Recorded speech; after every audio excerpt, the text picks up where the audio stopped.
a good day to brew, baby. What is up, YouTube? It's your boy Millzy, my hometown commander, and we are back for another episode of Millzy Brews, the show where I brew my version 1.0 of the deck list in front of me on my quest to outbrew your favorite Magic channel. Man, March of the Machines and the Aftermath have been a ton of fun. This is going to be our last official week of March of the Machine and Aftermath content. If you guys haven't seen it over on the channel, I have a poll to vote for what to do for our next little theme week between here and Tales from Middle-earth, when Andrew and I are going to be covering that. But I wanted to take a chance on getting a little bit of a maybe less known or less popular commander from March of the Machine. Some of Glissa's older printings are some very popular commanders. I don't know if this one will get as much love as the previous ones, but I thought this one was kind of interesting, and it really cares about Incubate, which is a mechanic I think is kind of interesting. I played around with it a little bit in my Vishgraz list, and you can check that out on the channel.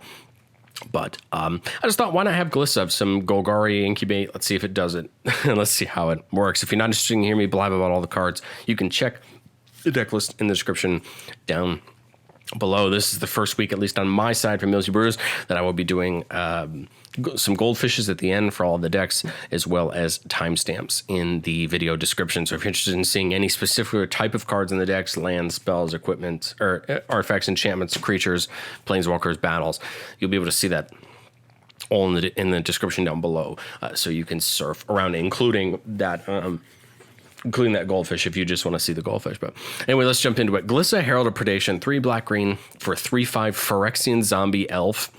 At the beginning of combat, we get to choose one. Incubate 2 twice, so we make 2 incubator tokens with 2 counters on them. Transform all incubator tokens you control for free, and that's a killer ability. If we can really incubate hard, transforming all of them is going to become really important. And then Phyrexians you control gain First Strike and Death Touch until end of turn. That's not a bad ability. First Strike's pretty important, and Death Touch can be pretty important, especially with a board full of Tramplers, which is something we're not as opposed to trying to do either.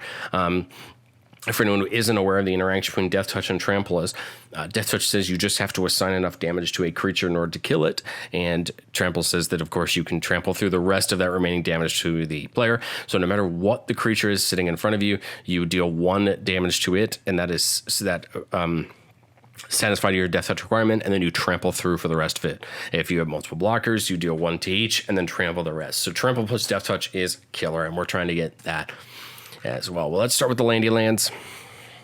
I think we have a lot of pretty classic stuff. We're playing the Seed Core because I actually found it just does really good, and most of the creatures in our deck are Phyrexian, so it's going to end up giving us a lot of good. Path of Ancestry as well, because again, a lot of the creatures in our deck are Phyrexian, so we're going to take advantage of that. We're playing the Phyrexian Tower just to get some extra mana off of our Incubate tokens if we need to, or other things, and then Karn's Bastion to proliferate again, because we're going to be able to probably get some poison counters at our opponent, so why not give some slight proliferate? I think most of the modern Phyrexian cards care about poison counters, infect, toxic.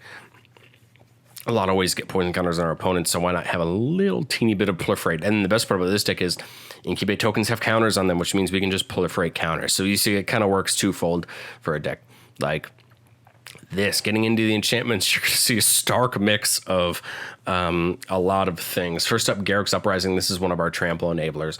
Giving everything we have trample, and then if something with 4 or greater power comes in, we draw a card.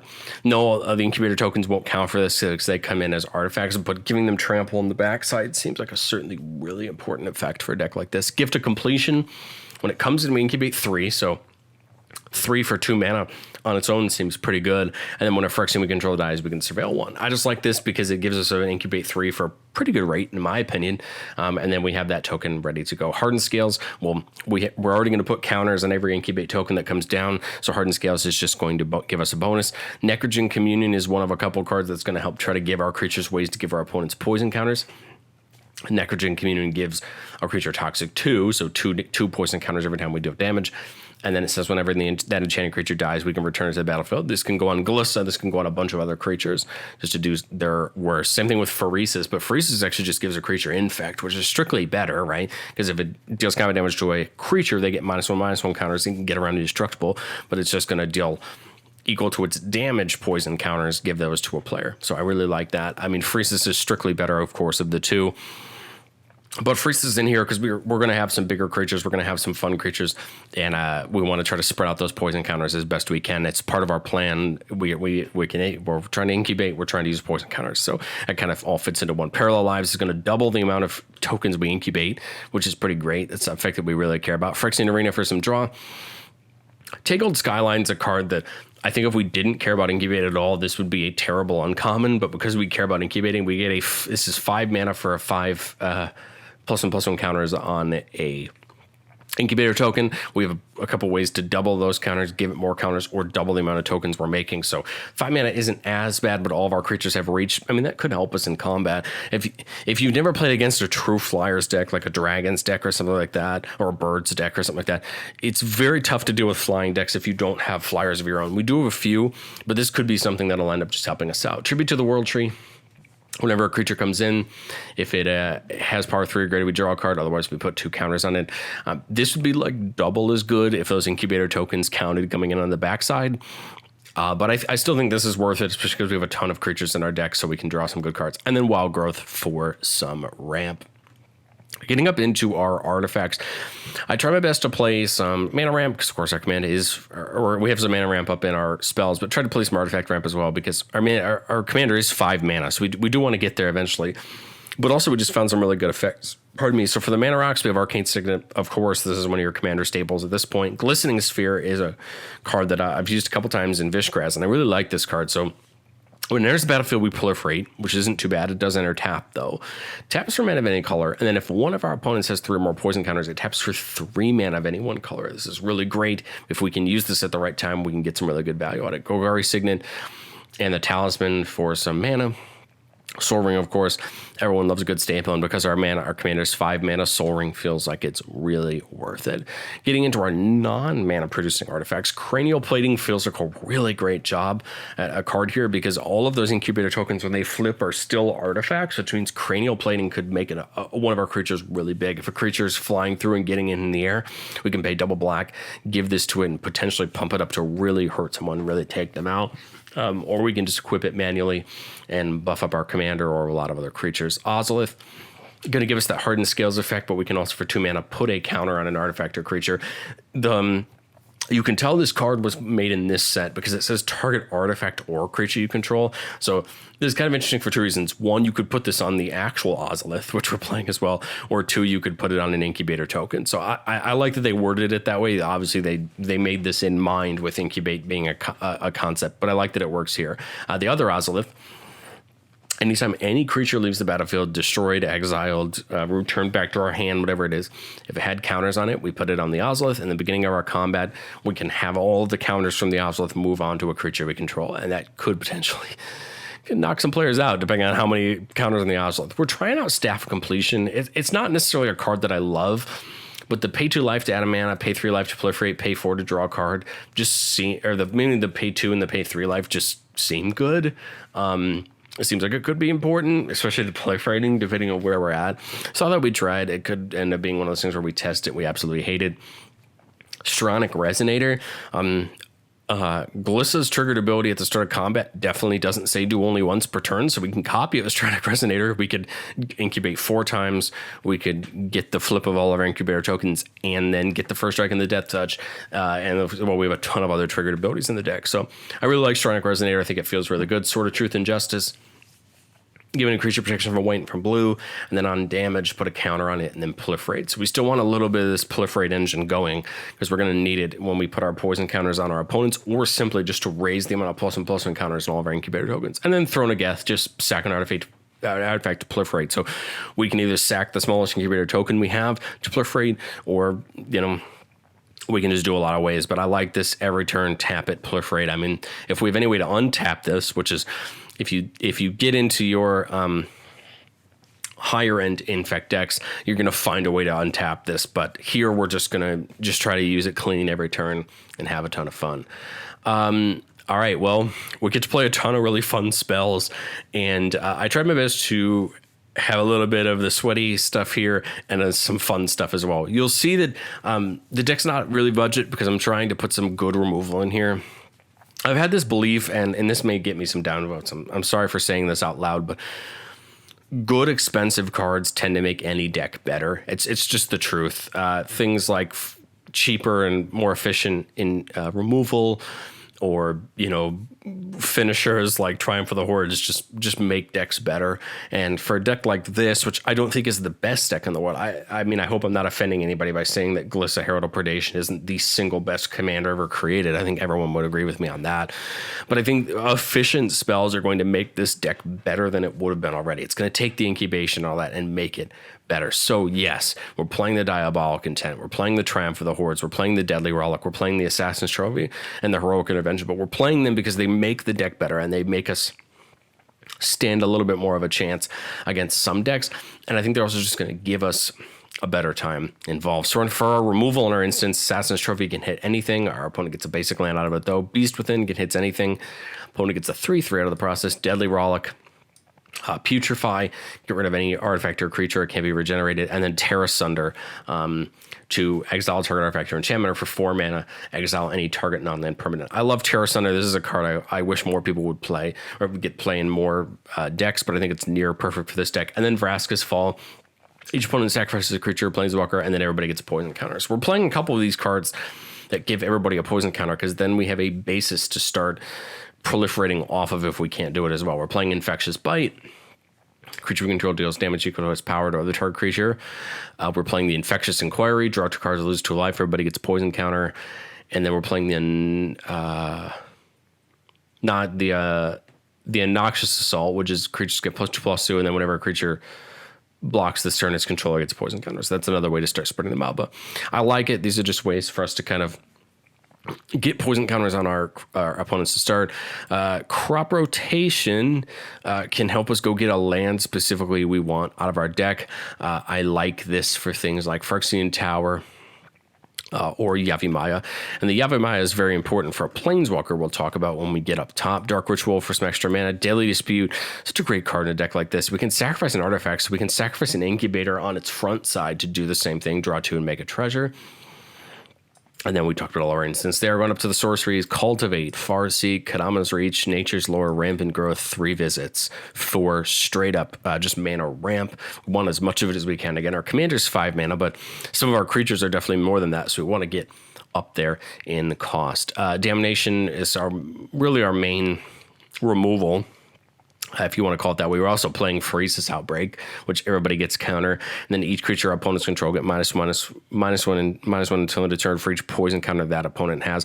That could potentially knock a bunch of creatures off the board, especially if our opponents have 3 or 4 poison counters. I mean, that's going to take out every token. That's going to certainly hurt the board. Talk about Diabolic Intent for our tutor. Glistening Dawn. Incubate X twice, where X is the number of lands we control. This is pretty great because we can just get those incubators down, and then the next turn we can flip them with Glissa for free, and then they can attack, or we can flip them on our own.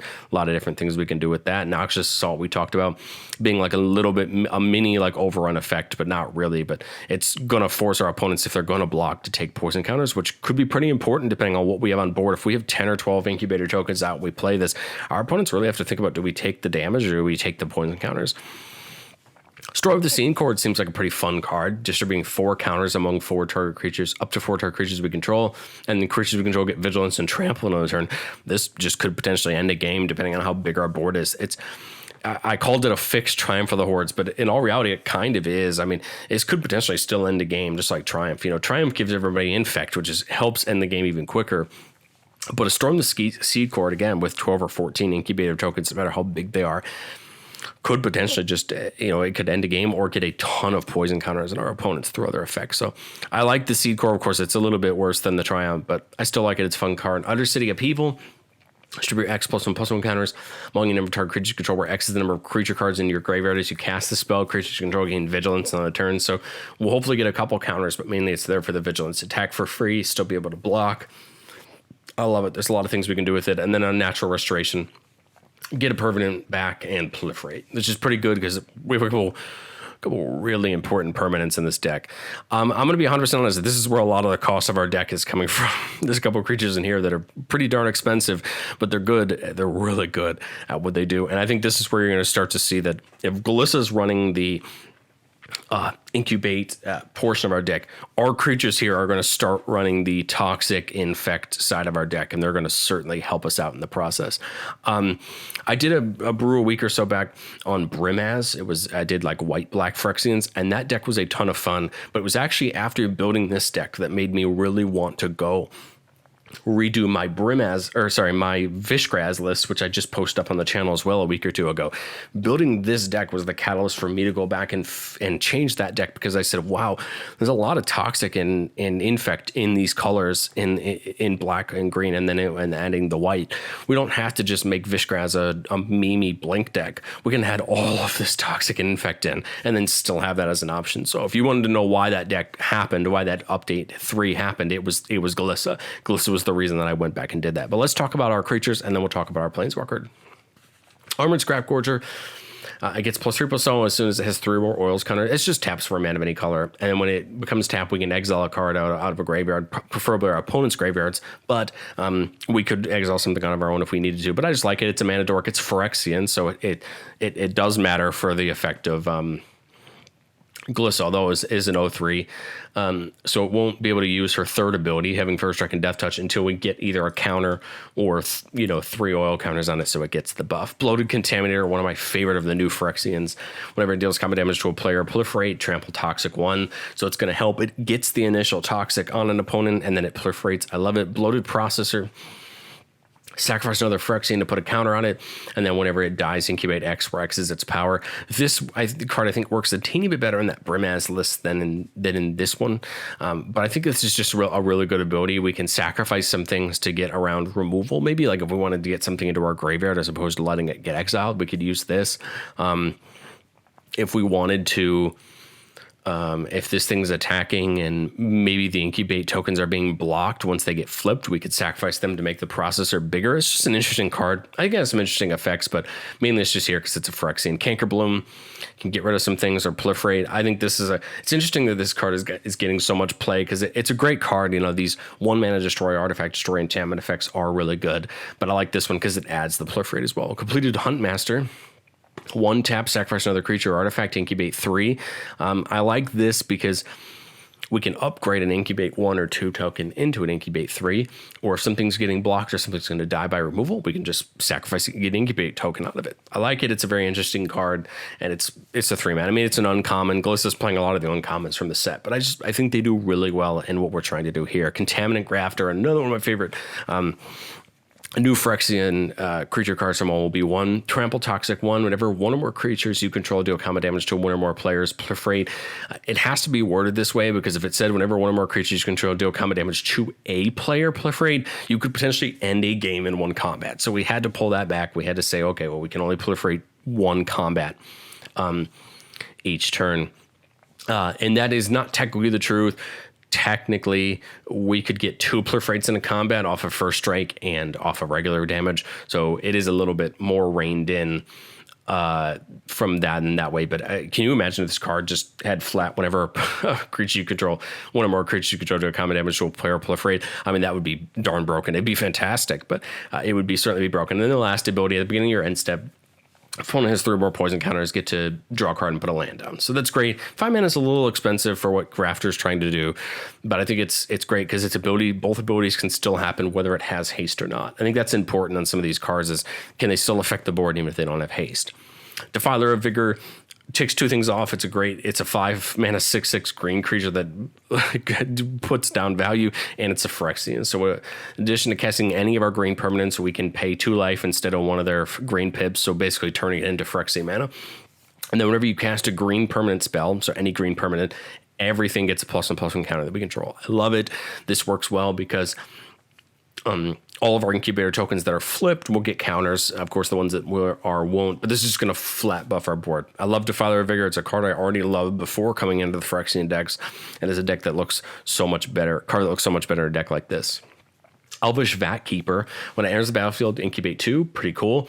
And then 5 mana to transform target incubator token you control, double the amount of counters on it. So it gives us the option to pay 2.5 times the amount of mana that we would pay to flip an incubator token we have already, but we get to double the amount of counters on it. So I like this. This gives us an option, gives us a way to take our incubator tokens and make it a little bit better.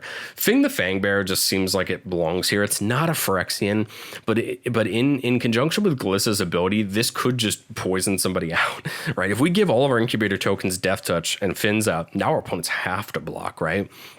Otherwise, they're just going to take 2 poison counters for each one that hits them. Finn is a great commander in his own right, but I feel like it's a card that works well here. Same thing with Gix. Gix is a great commander in its own right, but it feels so good here. Whenever a creature we control deals combat damage to one of our opponents, its controller... so any creature I bought deals damage to one of our opponents, that its controller may pay a life. If they do draw a card, it can draw some cards.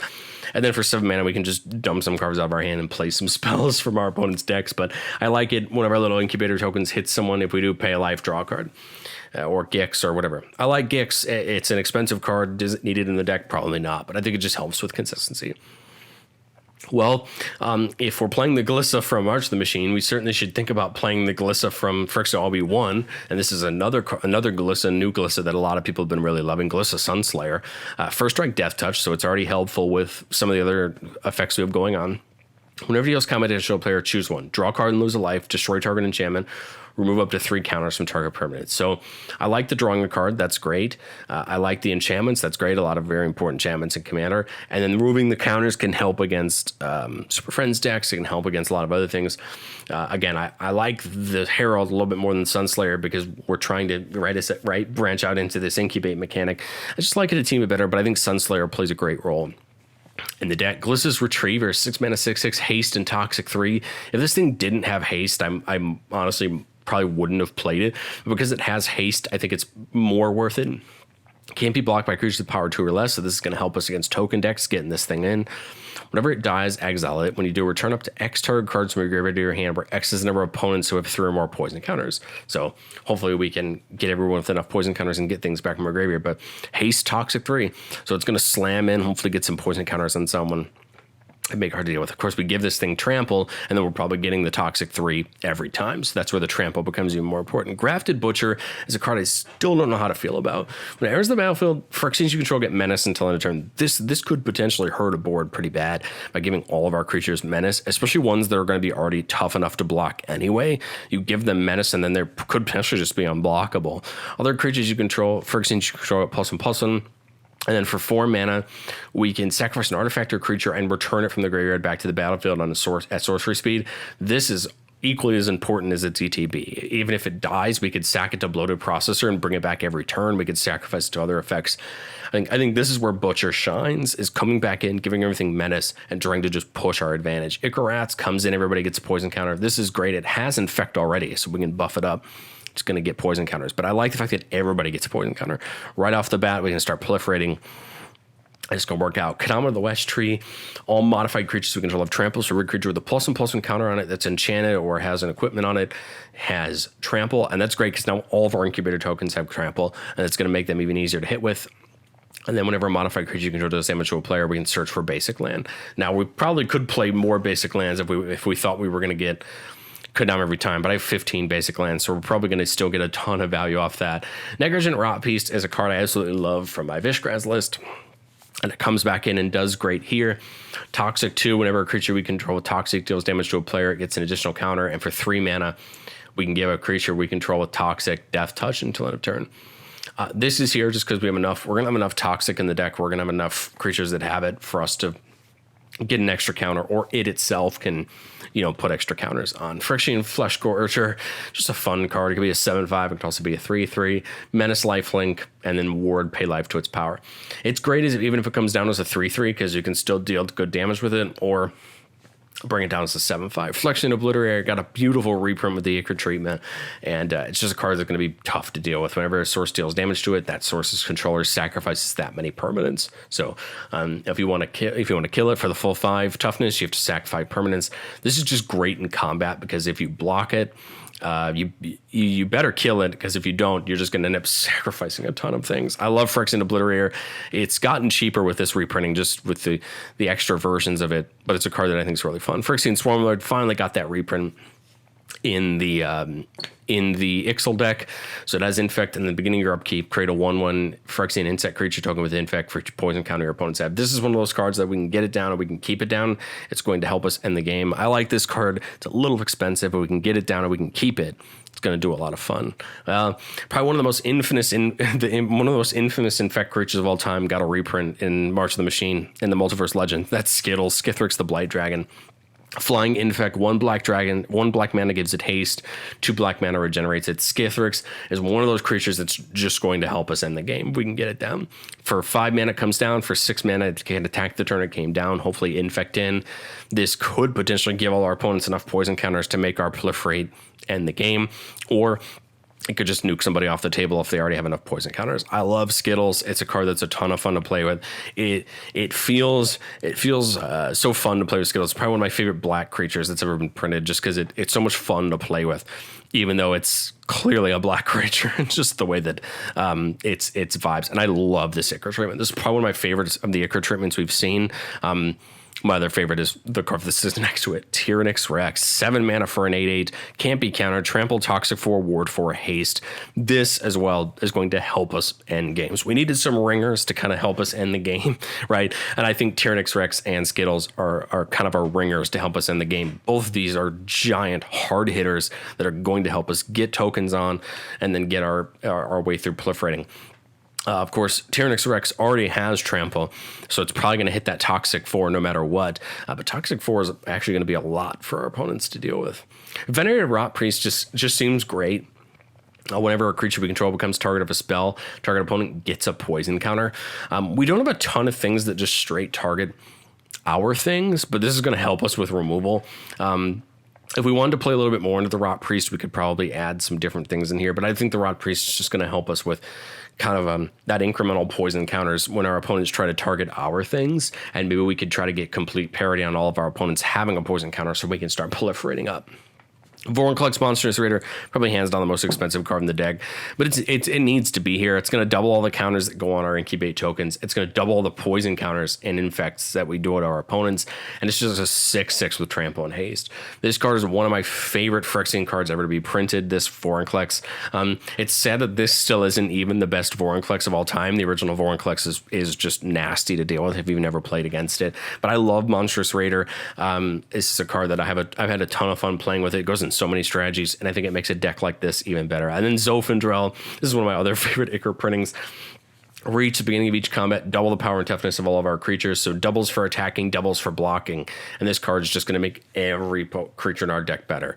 Double the incubator tokens, right? Their power and toughness. This just makes every single creature in our deck better no matter what when in combat. And I think that's important. And then for double Phyrexian green and sacrificing 2 other creatures, we can make it indestructible by putting a counter on it. So I really like this set of creatures. Again, very toolboxy. It's definitely not the best set of Phyrexian creatures that's ever been assembled, but I think it's going to do a pretty good job. And we're playing 2 Planeswalkers. The first is Nissa, Send an Animus. This is why we're playing that Yavimaya and that crop rotation. We get a Phyrexian Horror off the +1 where X is its loyalty, destroy a target artifact or enchantment, or that -7, which is the way we could potentially end a game. Until the end of turn, creatures you control get +1/+1 for each forest you control, and to get Trample. That's going to help us a ton. It could potentially end a game. This can come down for 5 mana, it can come down for 6 or 7, depending on how much life we want to pay. And even for 5 mana, it comes down with 3 loyalty. You +1 it, you get a 4/4. It's still not bad, the 4 life and the 5 mana. So I like Nissa. And then Vraska, Vraska is just, it's kind of important for these new kind of infect proliferate decks. 0 to draw a card and lose a life and proliferate. So we draw a card and proliferate for just 1 life, and then it gets an extra counter. -2 to make a creature into a treasure. And then -9 if target player has fewer than 9 poison counters, they get a number of poison counters equal to the difference.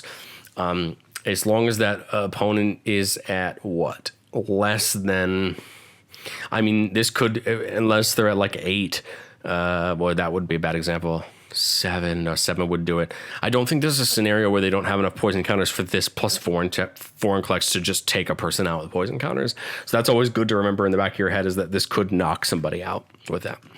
Let me know what you think of that list down in the description, and let's do some playtesting. Not a bad opening hand. Of course, anytime you have a Soul Ring in your opening hand, we love it. Let us get the forest down, and get that Soul Ring down.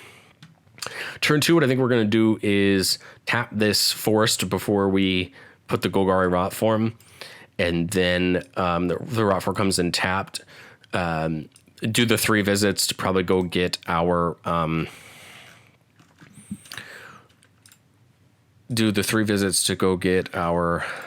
view library.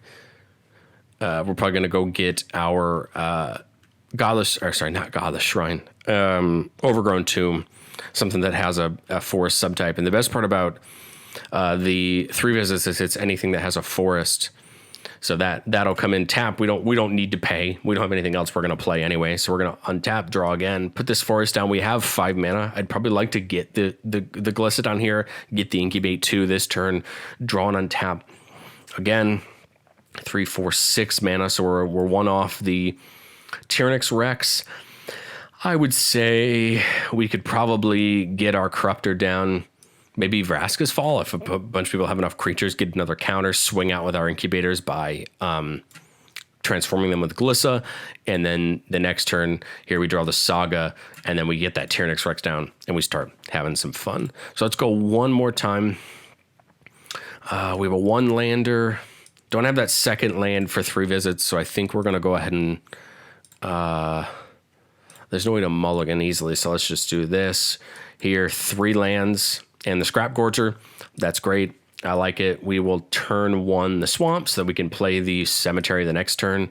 Turn 2 the Cemetery, play that Gorger down. So turn 3, we have this Putrefy up if we needed to potentially work against our opponents. If we don't think anybody is going to have anything relevant out, what I would probably do is hardcast the Seed Core and get this Glistening Sphere down. We don't have anything to proliferate at the moment. That's fine. We want to get that mana going. All right, next turn, I think we hit the Passager down, get our Glissa out, and Incubate twice. And then for our last turn, we have a perfect mana for a Skittles. Get that Skittles down. Unfortunately, it doesn't have a haste, but I think it's still going to be important. And hopefully we can get in here to our opponents. So let me know what you guys think of Glissa down in the comments. I'd love to hear what you think. Again, not the most strongest Phyrexian deck in the world, but I think it's kind of an interesting thing. I love Golgari decks, even though I haven't had a ton of success building them for myself. I definitely like I like the color combination of green and black. I just think they work so well together in such interesting ways. But let me know what you think, and I will catch you guys next time.